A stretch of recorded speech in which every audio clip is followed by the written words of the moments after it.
धाकड़ खबर, बेखौफज़ुबां, बेबाक अंदाज। धाकड़ खबर में आपका स्वागत है। मैं आपके साथ हूं अकरम रईस खान। वैश्विक हलचल, जी हां, वैश्विक हलचल का वो ताजा बुलेटिन लेकर एक बार फिर से आपके सामने हाजिर हो चुके हैं, जिसमें हम बात करते हैं देश दुनिया ही नहीं, गाजा, फिलिस्तीन, इजराइल और ईरान से जुड़ी हुई कुछ खास खबरों की। और इन सब पर चर्चा करने के लिए, तबसरा करने के लिए, तज़किरा करने के लिए हमारे साथ रोजाना जुड़ते हैं कृष्णकांत जी, यानी के जी, जो भारतीय वायुसेना के रिटायर्ड ऑफिसर है, जियो पॉलिटिक्स पर वाकई में अपनी पैनी और गहरी नजर रखते हैं। बहुत शुक्रिया सब वक्त देने के लिए। थैंक यू मिस्टर अकरम। कहां तक पहुंचा आपका काफिला? काफिला अभी अब चंडीगढ़ में समाप्त हो रहा है। कल सुबह में हम लोग हिमाचल जा रहे हैं। और ये यूट्यूब वाले क्या खुन्नस निकाल रहे हैं आपसे कि आपके वीडियोस फिर हटा दिए?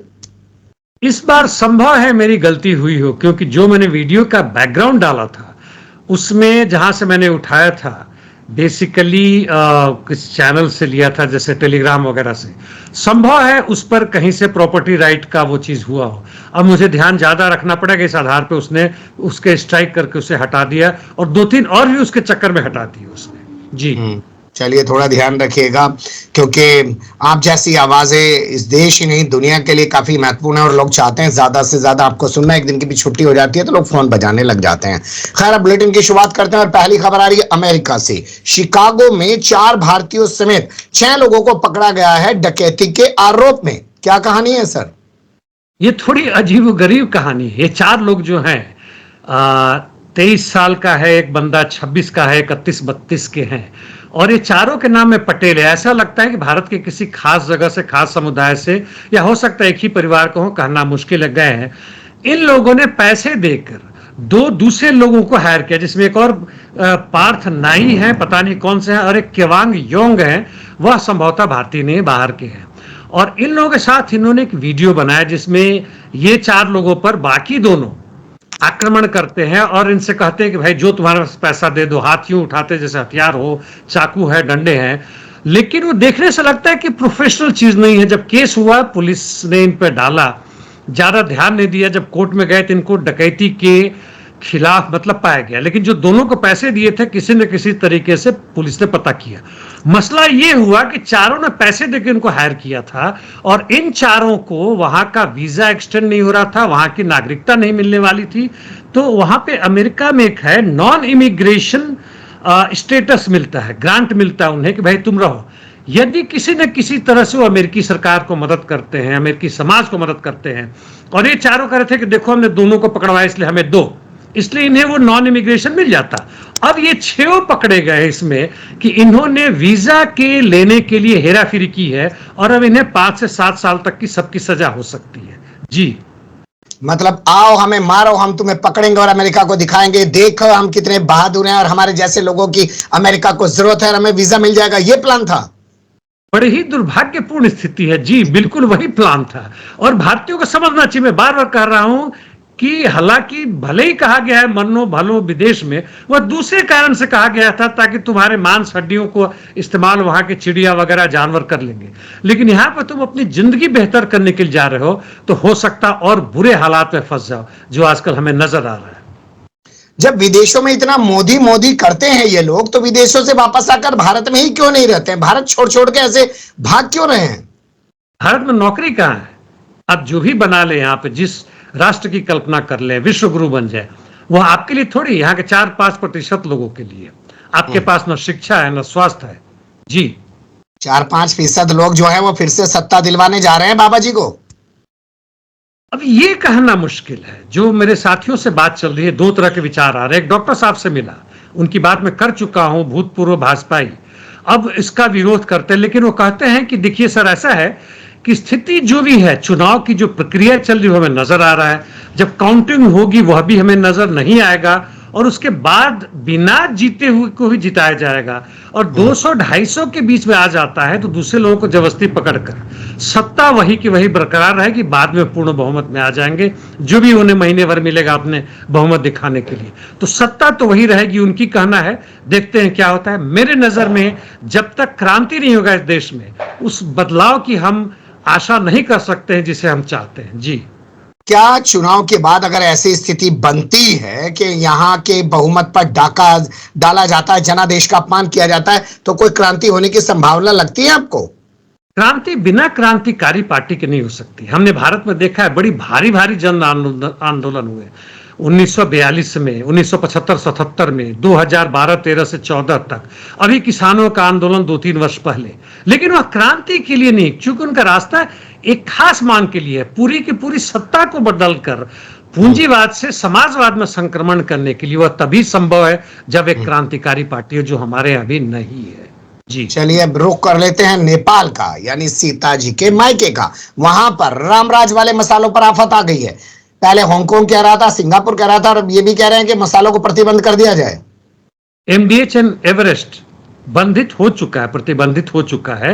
हालांकि खोज चल रहा है, टेस्टिंग चल रहा है। नेपाल में कितना उन्नत है मुझे नहीं पता, लेकिन मुख्यतः इन्होंने, बाकी जब 2 देशों में हुआ उसके बाद से कई देशों में चल रहा है। सिंगापुर एक है, हांगकांग है, इंग्लैंड वगैरह में चल रहा है। वैसे ये मसाले बड़े जाते हैं, मिडिल ईस्ट में जाते हैं, ऑस्ट्रेलिया US में भी जाते हैं, न्यूजीलैंड में जाते हैं।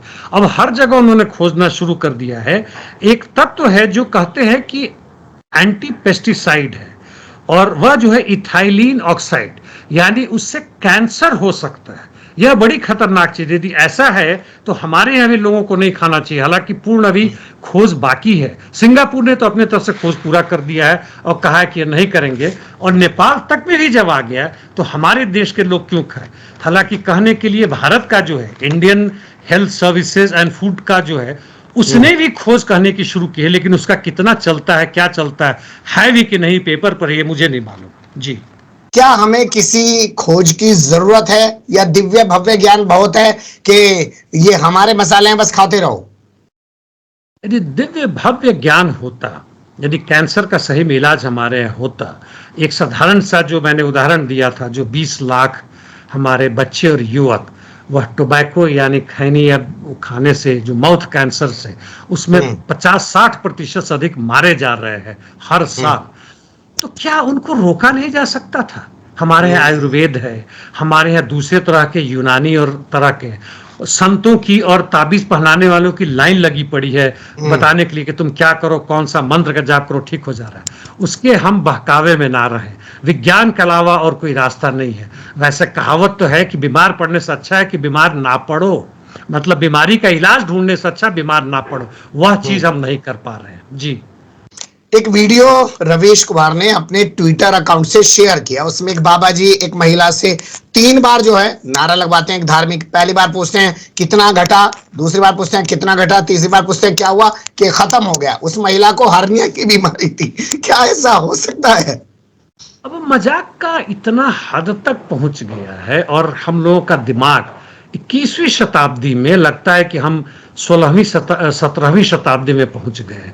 कहीं से भी वैज्ञानिक सोच नहीं है, तर्क करने की क्षमता नहीं रही, समझ नहीं रही, और ये धीमे धीमे करके पूंजीवाद के जो भी संस्थाएं हैं, शिक्षा से लेकर राजनीतिक तक और पुलिस से लेके जहाँ तक यहाँ तक कि जुडिशरी, उन्होंने हमारे दिमाग को ऐसा बदला है, और बड़ा ही मुश्किल हालात है। बताइए, मैंने वो वीडियो हालांकि नहीं देखा है, लेकिन 3 बार में, और ये मंत्र जाप करने से हर्निया खत्म हो जाए तो हमारे यहाँ मेडिकल फैसिलिटीज की जरूरत क्या, लोग उसी के पास जाएंगे। जी चलिए खैर, पाक अधिकृत कश्मीर यानी कि POK की बात करते हैं। यहाँ असिस्टेंट कमिश्नर की गाड़ी से लोगों ने कुत्ते को बाहर निकलवा दिया। क्यों किया लोगों ने ऐसा सर? जी हाँ, ज्यादा नहीं था, 25 से 50 लोगों की भीड़ थी। गाड़ी रोका, पुराने जमाने की गाड़ी लग रही थी। मैंने वीडियो देखा, पूरा न्यूज नहीं पढ़ा है, और उस वीडियो में दिखाता है कि अंदर से किसी महिला की आवाज चल रही कि कुत्ता थोड़ी है, यानी उनका पालतू, उनके बेटे के समान है, जो भी हो। लेकिन यदि आपको सही में आप असिस्टेंट कमिश्नर की वाइफ हो या कोई भी उसकी मेंबर हो, तो इन कुत्तों की जो है, और आपको भी अधिकार नहीं मिलता कि आप उस सरकारी गाड़ी में घूमें। हालांकि ये नॉर्मल बन गया, आजकल कोई रोकता भी नहीं है।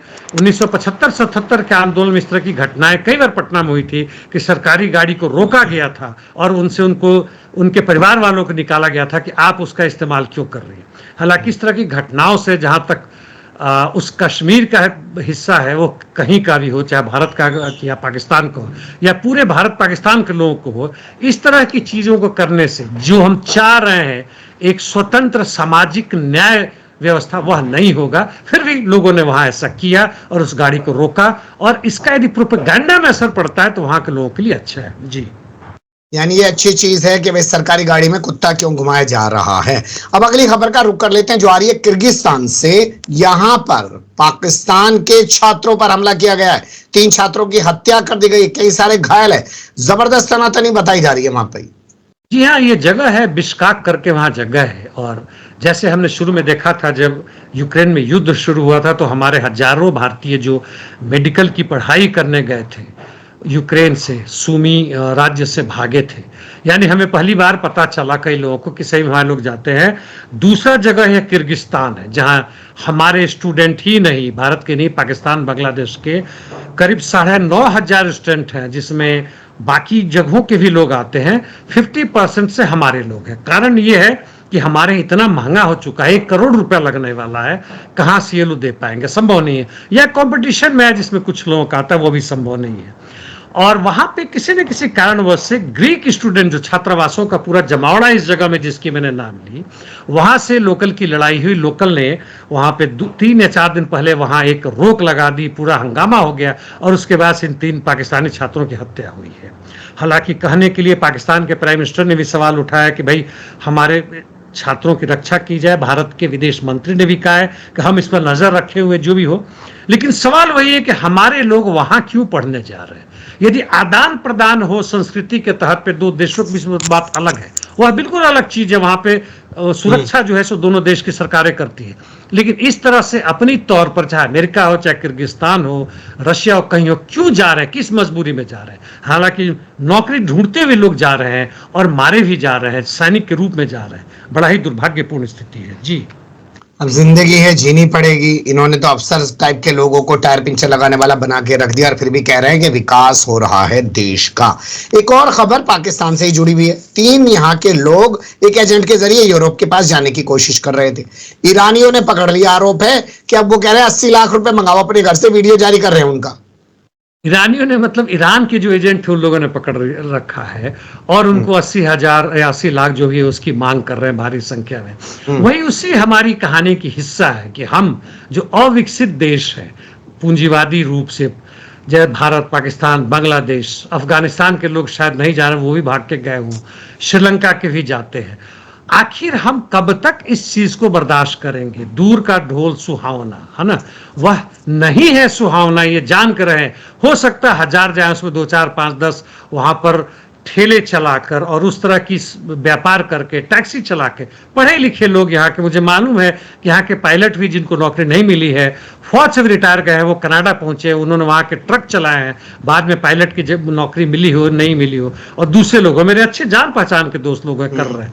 आखिर क्यों भाग रहे हो, यहाँ क्यों नहीं लड़ रहे हो। और कुछ चंद पैसे को जा रहे हो तो ठीक है, तुम जाओ, लेकिन इसके लिए तैयार रहो। जी, न्यू कैलेडोनिया फ्रांस में ये क्या जगह है और यहाँ क्यों बवाल मचा है? इमरजेंसी लगाने की नौबत क्यों आ गई है सर? न्यू कैलेडोनिया यह फ्रांस में नहीं है, हालांकि फ्रांस का आधिपत्य उस पे है। यह है पैसिफिक ओशन में, नॉर्थ में।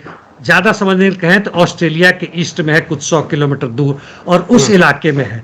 कहानी इसकी बहुत पहले से शुरू होती है, 18वीं शताब्दी से शुरू होती है, जब शुरू में यहाँ पे इंग्लैंड का राज्य था और ब्रिटेन का अपना वो काम करता था कि जैसे काला पानी हमारे यहाँ लोग जाते हैं वहाँ पे अंडमान निकोबार आइलैंड में, उस तरह वहाँ के लोग भेजे जाते थे। बाद में फ्रांस का आधिपत्य आया और वहाँ के लोग भेजे गए, लेकिन धीमे धीमे फ्रेंच की संख्या बढ़ने लगी। और वहाँ पर जब लोकल से लड़ाइयाँ शुरू हुई तो 1998 में लिमिटेड ऑटोनॉमी दिया गया। अब मैं ज़्यादा नहीं जाता हूँ, काफ़ी लड़ाइयों के बाद से 2018, 20, 21 में किसी न किसी तरह की वहाँ पर चुनाव कराया गया कि भाई तुम इंडिपेंडेंस चाहते हो कि नहीं चाहते हो। और लोकल के बहुमत होने के बावजूद, जैसे वेस्ट पापुआ गिनिया में हुआ, हमारे साथी लोग पढ़ लेंगे, गूगल से देख लेंगे, उसी तरह से यहाँ पे करके, और उनको दिखाया गया कि वह लोग इंडिपेंडेंस नहीं चाहते। हालांकि जो ये लोग हैं, उन जो लोकल है, उनका संख्या 40 से 45% है, और जो यूरोपियन के लोग जाके बसे हैं उनकी संख्या केवल 20 से 25% ही है, फिर भी चले गए। अब लेटेस्ट जो हुआ, फ्रांस ने एक कानून पास किया कि 10 वर्ष अधिक से जो फ्रांसीसी नागरिक वहां रह रहे हैं उनको वोटिंग का अधिकार होगा। यानी कोशिशें जारी है कि वहां की लोकल की संख्या घटाया जाए, और इसलिए भारी संख्या में हंगामा हुआ, ये लोग मारे भी गए और इमरजेंसी लागू हो गया है। और मैक्रो ने कहा कि इस तरह का होगा तो हम लोग छोड़ेंगे नहीं। वहां के यदि जो रिप्रेजेंटेटिव आके मुझसे बात करें और क्या चाहते हैं, लेकिन देश को स्वतंत्रता नहीं दिया जाएगा। जी सही बात है। कब्जा ही तो दुनिया में सबसे बड़ी चीज है, फिर चाहे किसी मठ पे हो, मंदिर पे हो, दरगाह पे हो या किसी मस्जिद पे हो, सब लोग कब्जे के लिए ही तो मरे जा रहे हैं। अगली खबर हमारे पास आ रही है जेलेंस्की से, और आप जानते हैं जेलेंस्की भी यहूदी है। एक कानून बना दिया उसने, सेना में भर्ती होना ही पड़ेगा, कैदियों को भी सैनिक बनाया जाएगा। ये क्या किया जा रहा है ये वहां पे? कैदियों में वैसे कैदी जो सेना में काम करने लायक है, यानी उम्र के हिसाब से और हेल्थ के हिसाब से, उनको ये दिया जाएगा कि या तो तुम कैद में सड़ते रहो, जो कि हम और तुम्हें दिक्कत देंगे, और नहीं तो आके सेना में शामिल हो जाओ, देश के लिए कुछ काम करो। बहुत सारे कैदी तैयार हो जाएंगे, कितनी संख्या मुझे नहीं मालूम। दूसरा, इन्होंने कानून पारित किया है कि उम्र जो पहले 27 वर्ष था, कंस्क्रिप्शन यानी जबरदस्ती सेना में आना पड़ेगा, वो घटा के 25 साल किया गया। तीसरी बात, पोलैंड और अन्य कई देश जो यूरोप में जहां लाखों लाख जो भागे हैं और बड़ी खुश हो रहे हैं यूक्रेन के वो लोग कि हम लोग बचे हुए, वहां से जबरदस्ती उनकी सरकार उनका प्रत्यारोपण करेगी, यानी वापस यूक्रेन भेजेगी जेलेंस्की के कहने पर, ताकि तुम जाओ सेना में और वहां मरो, अंतिम यूक्रेनियन तक। हमारे जो मिलिट्री आर्मी या वॉर इंडस्ट्रीज है उनके सामान बिकने चाहिए, और हम रशिया को तबाह करेंगे, और यही कानून है। हालांकि यूक्रेनियन के जो चीफ हैं आर्मी को, उन्होंने कहा कि नहीं, हम जबरदस्ती नहीं करेंगे, हम बड़े प्यार से उन्हें लाएंगे और लड़वाएंगे। जी क्या अपने आप को जेलेंस्की कर्मा फिल्म का दिलीप कुमार समझ रहा है कि जेलों में बंद अपराधियों को निकालकर और डॉक्टर डैंग से लड़ने जाएगा? अब वो फिल्म तो हमने नहीं देखी है, लेकिन मैं समझ गया आप क्या कहना चाहते हैं। लेकिन जेलेंस्की जो है वह केवल स्टैंडिंग कॉमेडियन से होता हुआ एक अमेरिकी पिछलग्गू ही नहीं, बल्कि एक वॉर क्रिमिनल बन चुका है, और किसी भी तरह की हद तक का घिनौना काम करने को तैयार है, और उनको कुछ भी लेना देना नहीं अपने सैनिकों से। वह वही चीज करेगा जो अमेरिका, इंग्लैंड और नेटो से आदेश आएगा। जी जब खार्किव को चारों तरफ से घेर रखा है, रूस की सेना काफी हद तक अंदर घुस चुकी है, तो फिर पुतिन क्यों कह रहे हैं कि यहाँ कब्जा नहीं करेंगे, बफर जोन बनाएंगे? चारों तरफ से नहीं है, मतलब पूरे उत्तर की तरफ से रशियन सेना ने एक तरह से कहें तो अचानक एक नया फ्रंट खोला। अभी तक देखिए तो ये शेप बनता था, यानी दक्षिण में, पूर्व में और उत्तर में यहां तक था। अब यहां से हटके यहां पूरे के पूरे ऊपर से करीब 60 से 70 किलोमीटर के विड्थ पर, और ये लोग 10 किलोमीटर अंदर जा चुके हैं, यानी काफी अंदर जा चुके हैं। सैकड़ों यूक्रेनियन सैनिकों ने आत्मसमर्पण कर दिया गया है और इनका बुरा हालत है। लेकिन अभी किसी न किसी कारणवश से, पहला कारण है कि रशिया ने जितने सेना भेजे थे 35 से 50 हजार, उसमें पूरे के पूरे नहीं लड़वा सकते, रिजर्व रखना जरूरी है, कहाँ जरूरत पड़ा ना पड़ा, तो 35 हजार लड़ रहे हैं, और आगे बढ़ने के लिए और इनको सेना चाहिए। अभी लाने में टाइम लगेगा। नंबर 2, आर्म्स अम्युनिशन की जरूरत है, जो अभी यहाँ पे शायद उन्होंने पोजीशन नहीं की है। तो यह उनका एक चाल हो सकता है कहने के लिए कि अभी कुछ दिन पहले, 2 महीना पहले, 1.5 महीना पहले यूक्रेनियन ने पूरी अपनी फौज भेजी थी करीब 5000 की, कि रशिया के जहां डीप जाओ और एक हंगामा मचा के लाओ, और पहले आर्म्स अम्युनिशन और ये मिसाइल भेजते रहे, यूएवी भेजते रहे। रशिया ने साफ साफ कहा है कि जितने दूर तक तुम मार करोगे उतने दूर तक हमारा लक्ष्य होगा, ताकि तुम्हारी सेना और तुम्हारे यूएवीज यानी ड्रोन्स और मिसाइल ना पहुंचे। इसलिए हम वहां पे एक बफर जोन के लिए बना रहे हैं। लेकिन मैं समझता हूं कि यह जस्ट वक्त की बात है। जहां तक इस खार्किव राज्य की बात है, बेसिकली रशियन स्पीकिंग पीपुल है, रशियन पॉपुलेशन है, और उनकी चाहत है, क्योंकि अभी जो पिछले विंटर में जो आक्रमण हुआ था, रूसी सेना वहां से हटी थी, वापस ये लोग कब्जे करेंगे। कुछ वक्त की बात है, और ये जरूर उस पर कब्जा करेंगे। यह टैक्टिकली बोला उन्होंने, स्ट्रेटेजिकली लक्ष्य कुछ और है। जी क्या ये रणनीति पुतिन ने शी से मुलाकात के बाद अपनाई है, और शी की इसमें कोई भूमिका है? शी की सीधे के सीधे यहाँ खार्किव मसले पर कम लग रहा है, क्योंकि रशियन इसमें जहां तक लड़ाई चल रहा है वहां की परिस्थिति को पहचानने में और युद्ध कला में बहुत माहिर है, उनके आर्म्स अम्युनिशंस है। लेकिन इस पे जहां तक शी की बात है, इस बार लगता है कि उनमें कुछ ज्यादा आदान प्रदान हुआ है, और शी भी शायद संभवतः सहमत हुए हैं कि आर्म्स अम्युनिशन बनाने के साथ साथ कुछ न कुछ मसला दूसरे नाम पे, डिफरेंट नेम पे वहां पहुंचेगा। और यह बात अमेरिका को भी खबर लग रही है, और इस पे हंगामा मचना शुरू हो रहा है, और यह हो सकता है वहां से इन्होंने कहा कि भाई कहने के लिए कहते हैं कि हमारे इतना ही है, लेकिन ये लोग बढ़ेंगे आगे, ये लोग रुकने वाले नहीं है। जी। अमेरिका के दो बड़े कारोबारी या ये कहें कि दुनिया के दो बड़े कारोबारी जो है चाइना को लेकर अलग अलग रवैया दिखा रहे हैं। एक और जहां एलन मस्क चाइना के और करीब जाने की कोशिश कर रहे हैं ड्राइविंग के मामले को लेकर, वहीं बिल गेट्स कह रहे हैं मैं अपने कर्मचारियों को दूसरे देश में जाने के लिए कह रहा हूं। ये चल क्या रहा है? बिल गेट्स अपने देश से ही बचने के लिए भी ये काम कर रहे हैं। वो चाइना से उनका कोई झड़प नहीं है और वो बढ़ाना चाह रहे हैं, क्योंकि अमेरिका ने अभी तत्काल में ही जो टैरिफ बढ़ाया 50 से 100% तक आइटम से बढ़ाया, खासकर इस कार पे ही बढ़ाया। इससे कारण ये अपने 100 से लेकर कहते हैं 800 तक कर्मचारियों को दूसरे देशों में, जिसमें अमेरिका खुद शामिल है और आयरलैंड भी है, आयरलैंड तो एक तरह से कहें तो इंडिपेंडेंट कंट्री है, वहां जाके जो इनकी कंपनियां उसमें काम करेंगे, इनका मसला है। जहां तक इलॉन मस्क का है, बड़ा ही इंपॉर्टेंट है, यानी FSD, फुल सेल्फ ड्राइविंग। अब ड्राइविंग का ये देखिए कि अभी तक हम जैसे हम कार बनाते थे तो हमारे देश में भी है कि हम जब रियर में जाते हैं, यानी जब रिवर्स करते हैं तो पीछे से रडार का वो फोटो आता है कि कहां तक हम पीछे जा सकते हैं कि नहीं। अब आगे में, साइड में, हर जगह आ रहा है, यानी सेंसर है। अब सेंसर इस तरह के लगे होंगे, लेवल 2 का आ गया है, लेवल 3 से लेवल 2, कि ड्राइवर केवल बैठा रहेगा, इस पर हाथ रखेगा, ना भी रखे हैंडल पे, और गाड़ी चलता रहेगा, इमरजेंसी है तब जाके करेगा। इसमें चाइना ने बड़ा जबरदस्त डेवलप किया है, और इसके लिए जो डेटा, आर्टिफिशियल इंटेलिजेंस और जो भी टेक्नोलॉजी है, इसको अब ये जो है इलॉन मस्क चीन से बाहर अन्य देशों में ले जाकर वहां करना चाहते हैं। इतना तो पता ही है हमारे सुनने वालों को कि चीन आज ऑटोमोबाइल्स का, कार बनाने में सबसे बड़ा दुनिया का देश है, टेक्नोलॉजी में भी सबसे एडवांस है। वो समय नहीं रहा कि हम कहते थे चीन का माल मतलब विश्वसनीय, वह चीज नहीं है। नंबर नेक्स्ट पॉइंट कि लेवल 3 भी बनने की, यानी आप बिल्कुल हैंडल छोड़ के बैठ जाइए, आराम से गपशप कीजिए, पीछे क्या हो रही है, कुछ गड़बड़ होगा तो आपको वार्निंग आएगी। यानी तकरीबन इंडिपेंडेंट, ड्राइवर को बैठे रहना, करना कुछ नहीं। जो आजकल के लेटेस्ट एरोप्लेन्स में आ रहे हैं कि लास्ट में पायलट देखता है ठीक ठाक जा रहा नहीं, तो जहाज खुद ब खुद आके लैंड कर सकने की हालत में पूरा नहीं छोड़ा गया। लेकिन चीन ने कुछ खास जगहों में जहां भीड़ भाड़ कम है वहीं के लिए केवल दिया। इसलिए दोनों का बड़ा ही जबरदस्त महत्वपूर्ण मसला है चीन के साथ। जी। एक चीज समझ में नहीं आई, आपने कहा कि टैरिफ बढ़ा दिया तो बिल गेट्स यहां से भागने लगे, लेकिन टैरिफ तो एलन मस्क के लिए भी बढ़ा ना, वो तो यहां पे आ रहे हैं। कहीं ऐसा तो नहीं है कि एलन मस्क के दौरे के बाद बिल गेट्स कभी जो है चीन की दीवार को याद कर रहे थे और अब यहां से अपना कारोबार समेट रहे हैं? आपस में इन दोनों की तो कोई दुश्मनी नहीं है ना? दुश्मनी ना है, लेकिन कंपटीशन बहुत जबरदस्त है, बहुत ही जबरदस्त कंपटीशन है। और शायद ये लगा होगा बिल गेट्स को कि भाई यहाँ पे कार में जहां तक आर्टिफिशियल इंटेलिजेंस की बात है और वो सब काम है, उनकी जहां तक चीज है माइक्रोसॉफ्ट वगैरह ज्यादा काम लायक नहीं रहा है, इसलिए दूसरे देशों में जाके वहां पर प्रचार प्रसार काम करे, इसकी संभावना है।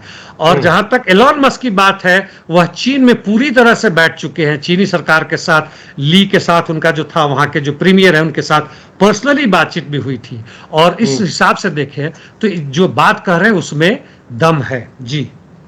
अब शुरुआत करते हैं गाजा, इजराइल, फिलिस्तीन और ईरान से जुड़ी हुई खबरों की। और पहला जो अपडेट हमारे पास आ रहा है वो है ICJ से जुड़ा हुआ। 2 दिनों की सुनवाई के बाद जो आदेश जारी हुआ है उसे कैसे देखते हैं आप? आदेश में ICJ ने तो पहले भी अच्छे आदेश पारित किए थे। इस बार उन्होंने कहा है कि इजराइल जो भी 2 जगहों पे जो काम कर रहा है, एक तो मानवाधिकार मदद जो आ रहा है उसको किस तरह से आन दे रहा है, उसका वीडियो बनाए, उसको हमें देखने दे, हम भी जाएंगे और वो भी हमें बताए कि कहां पर कैसे सामान पहुंच रहा है। नंबर 2, किस तरह से जनसंहार नहीं हो रहा है, और जनसंहार भी हुआ है तो उसके जो भी विटनेसेस हैं या जो भी उसके जो मटेरियल एविडेंस है उसको ना मिटाने की तरफ किस तरह से बढ़ रहा है, वो हमें दिखाए। मुझे नहीं उम्मीद है कि इजराइल कुछ भी मानने वाला है। जी।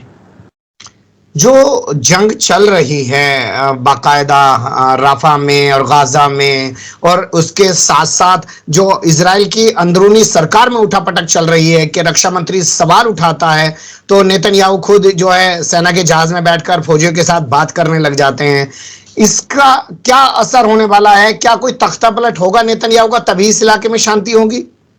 तख्ता पलट तो संभव नहीं है, लेकिन उसके पहले बताऊं कि हमास के प्रवक्ता ने यह कहा है कि हम फिलिस्तीनियों की लड़ाई अभी के हालत में साफ दिख रहा है कि अभी शांति समझौता नहीं होने वाला है, ना ही इजराइल हमें या पूरा विश्व हमें 2 स्टेट नेशन सॉल्यूशन की तरफ अग्रसर होने देगा।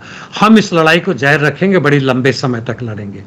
अगली बात यह है कि जहां तक आईडीएफ है, जो उसकी चाहत थी, 7 महीने हो गए, लेकिन वह कहीं से भी उनको खत्म करने की स्थिति में नहीं है। उनकी सेना इतनी मामला में नहीं है। वह उत्तर में जाते हैं, जब आगे बढ़ते हैं तब तक दक्षिण में ये हमास आ जाते हैं, मध्य में आ जाते हैं। वहां जब यहां से भेजते, रफा में भी जो भी इनका था, इजिप्ट के साथ जो इन्होंने रास्ता बंद किया, वहां पे फिर उधर से हमास आना शुरू हो गए। तो ये अभी मतलब आगे पीछे चल रहा है। ठीक है, हमास ने यह भी कहा कि ठीक है, हमारे कुछ लोग मारे गए हैं, 20% 25% लोग सफा हो गए हैं, हमारी घरें हमारी तबाह हो गई है, लेकिन इसके बावजूद इजराइल जो चाह रहा था उसके तरफ वो आधे भी नहीं बढ़ सका है, इसके अमेरिका, जर्मनी और सब हेल्प के बाद। तो सारा का सारा खटाई में पड़ गया है।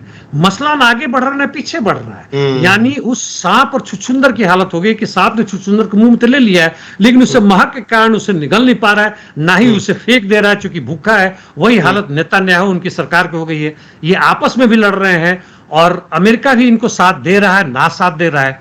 देखते हैं किस तरह से ऊंट किधर करवट लेता है, लेकिन मुझे लग रहा है कि यहाँ इजराइल अब हार रहा है और उसको हार नजर आने लगा है। जी, स्पेन ने जो फैसला लिया है कि वो अपने बंदरगाहों का इस्तेमाल नहीं करने देगा इजराइल के लिए हथियार जाने के तौर पर, इसे आप कैसे देखते हैं?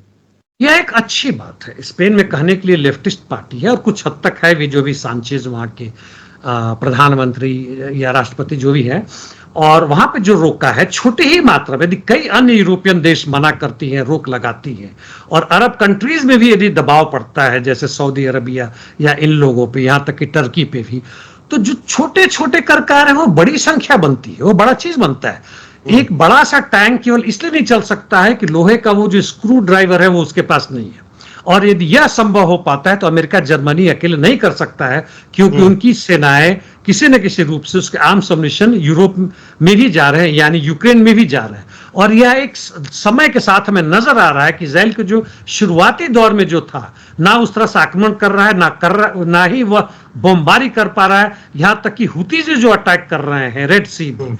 और अब जो नए जो आए हैं, जिनकी हम चर्चा कर रहे हैं, पैलेस्टीनियन फोर्सेज जो आए हैं, जो उनका यूएवी जा रहा है, भले ही ज्यादा मात्रा में तबाह ना कर पा रहे हैं, लेकिन वो हैफा और दूसरे इनके एयरपोर्ट में पहुंचना शुरू हो गए। यह नजर आ रहा है कि पासा जो है भले ही ना पलटा हो, लेकिन इजराइल की तरफ से जो था वो रुक सा गया है। जी, ठीक है, बात करेंगे हुतियों की, लेकिन अभी स्पेन का ही जिक्र कर लेते हैं। अर्जेंटीना कह रहा है शैतान है ये लोग। अर्जेंटीना के राष्ट्रपति एक बहुत ही बड़ा शैतान आदमी है। वह कहता है कि स्पेन में जो वामपंथी सरकार है वह डार्क यानी अंधेरा है, वो लाता है, ब्लैक काला है, सैटनिक जिसको आपने कहा, एट्रोसिटीज है, हॉरिबल है, कार्सिजेनिक यानी कैंसर फैलाने वाला है। खुद की हाँ वह क्या कर रहा है?